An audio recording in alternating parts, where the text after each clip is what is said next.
Although I was atheist at that time, I was very much against feminism. The group of people who is the most vulnerable is children and then women, emotionally. Within feminism and the feministic ruled world, now you have a lot of men who are made weak, right?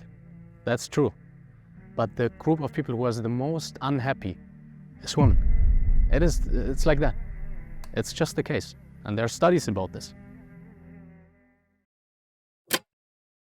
There's no other culture or civilization in history, in my opinion, that degrades and belittles women as much as the West. They objectify women so profoundly that women in the West objectify themselves.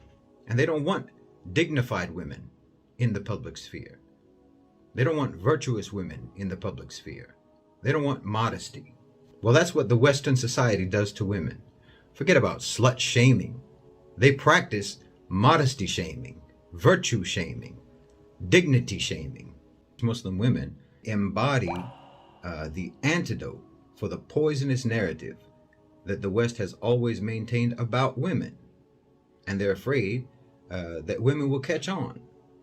They're afraid that their own women will start to realize that they don't deserve to be stripped down in public and objectified, that they don't have to suffer all these body image issues, the eating disorders, the depression, the anxiety over whether or not they can fit into a tight dress or a short skirt to conform with societal expectations. They're afraid that Muslim women will make their own women question their own self-objectification, and then the party will be over. That's what they're worried about, and they're not wrong. Women convert to Islam twice as much as men.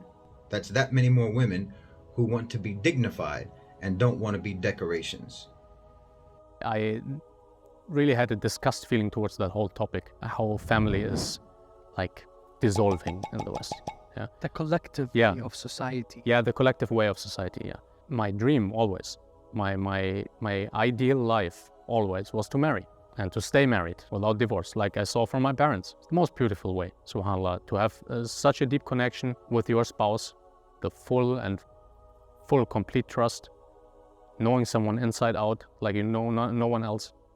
I saw that from my parents and I wanted that. But with 19, 20 years, like right when I finished high school, I had the full confidence in saying I will never marry anyone because there is no one to marry. It's all broken generation. Nobody will hold my view on relationship. There's nobody worth marrying. But when I read Riyadh al-Salihin, the religion of Allah constructs a society that I would be very happy to join.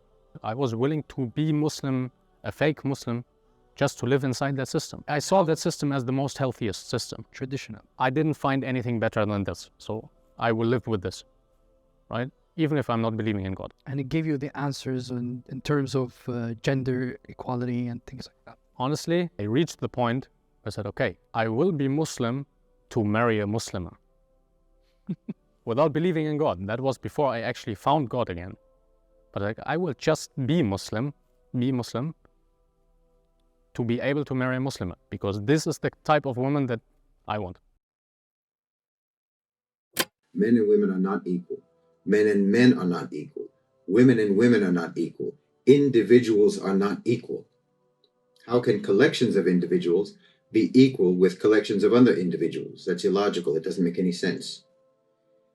Are you equal with your boss? If so, then why is he or she your boss instead of you? I'm not equal to another man who's stronger than me, who's smarter than me.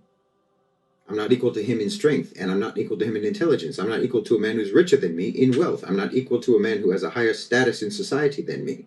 There are things that I can't understand no matter how hard I try, and there's other people who can understand those same things effortlessly.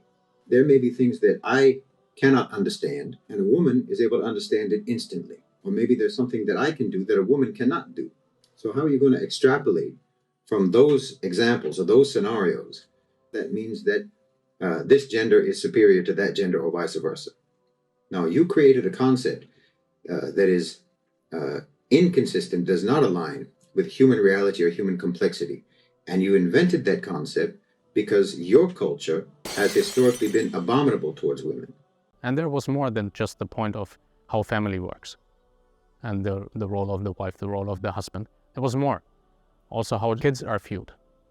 And it's not a very child-friendly environment in the West. Yani, I saw the system, how society in Islam is constructed, as I didn't find anything better than this.